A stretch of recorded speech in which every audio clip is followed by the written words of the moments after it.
ఇల్లు అనేది రీఛార్జ్ లాంటిది. ఇంట్లో ఉన్న ఆడవాళ్ళైనా మగవాళ్ళైనా బతకడానికి ఏం చేస్తాము, బయటికి పోయి పని చేయాలి.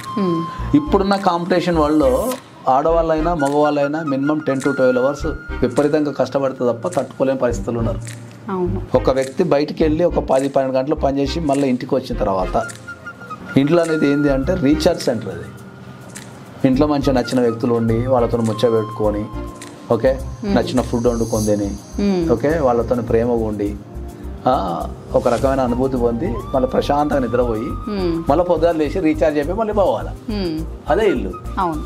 ఇప్పుడున్న ఇల్లు ఎట్లా తయారైనాయి, బయట ఎట్లుందో కమర్షియల్ అయిపోయినాయి. ఇంట్లో కూడా సేమ్. ఇంటికి రాగానే మళ్ళీ పంచాయతీలు, పెడబొబ్బలు, ఆరాటాలు, పోరాటాలు, ఇంట్లో కంటే బయటనే బెటర్ అనుకునే పరిస్థితి వచ్చింది.